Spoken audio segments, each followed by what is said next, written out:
Hi అండి అందరికీ. ఇవాళ నేనొచ్చైతే ఒక సింపుల్ అండ్ టేస్టీ రెసిపీ చూపిస్తాను. అదేనండి కాకరకాయ ఫ్రై. ఎవరైనా ఇష్టంగా తింటారు. అసలు చాలామంది తినడానికి ఇష్టపడరు. బట్ ఇట్లా చేసి పెట్టామంటే ఎవరైనా ఇష్టంగా తినాల్సిందే. అండ్ టేస్టీగా ఉంటుంది. మరి ఇంకెందుకు ఆలస్యం, ఇంకా రెసిపీలోకి అయితే వెళ్ళిపోదాం. కాకరకాయలు ఇలా ఉంటాయిగా, ఈ పైన కొంచెము ఈ ఘాట్లు అనేవి కొంచెం గీరుకోవాలి. ఇంకా ఇలా అయితే గీరుకోవాలి పైన కాస్త లైట్గా. ఇవి బాగా చేదు ఉంటాయండి, అందుకే కొంచెం పైన గీరుకున్నామంటే మంచిగా ఉంటాయి. ఇంకా పైన ఇంక ఇవైతే కడిగాను. ఇంకా ఇవైతే ఆరిపోయాక ముక్కలుగా అయితే కోసుకుందాం. సన్నగా రౌండ్గా అయితే కోసుకుంటాను. ఇలా రౌండ్గా అయితే కట్ చేసుకోవాలి. ఇలా సన్నగా కట్ చేసుకొని ఫ్యాన్ గాలికి అయితే కాస్త ఆరనివ్వాలి. తడంతా ఆరిపోయేలాగా. చెమ్మగా ఉంటాయిగా ముక్కకు అది చెమ్మంతా ఆరిపోయినాక అయితే మనం డీప్ ఫ్రై చేసుకోవాలి. చూసారు కదండి, ఆయిల్ అయితే డీప్ ఫ్రైకి పెట్టాను. ఆయిల్ కూడా హీట్ అయింది. ఇప్పుడు ముక్కలు అయితే కొన్ని వేసుకుందాం.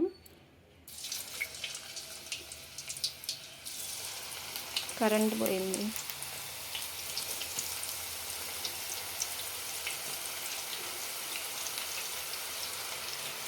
ఆయిల్కి సరిపడా ముక్కలు వేసుకొని ముక్కలు బాగా డీప్ ఫ్రై చేసుకుందాం. ముక్కలు అయితే ఇలా వేగుతున్నాయి, ఇంకా వేగాలి. ఇవి గోల్డెన్ కలర్కి అయితే రావాలి.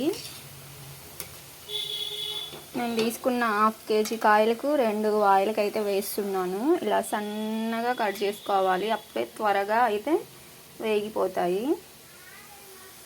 ఇలా వేగిన తర్వాత అయితే ముక్కలు పక్కకు తీసుకోవాలి. ఫైనల్గా మొత్తం ముక్కలు ఇవే అయినాయి. ఇంకా ఇవన్నీ వేపుకున్నాయి. ఇప్పుడు ఈ ఆయిల్ అంతా తీసేద్దాము.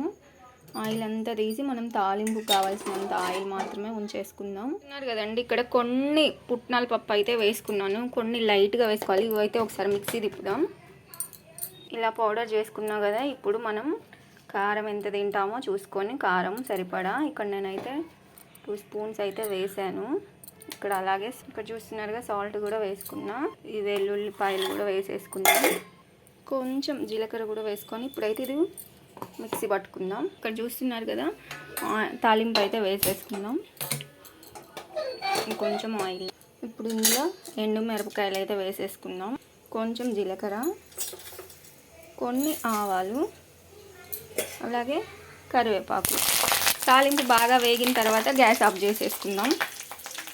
ఇక్కడ చూడండి, తాలింపు వేగిపోయింది. ఇప్పుడు ఇది ముక్కలు అయితే వేసేసుకుందాం. ముక్కలు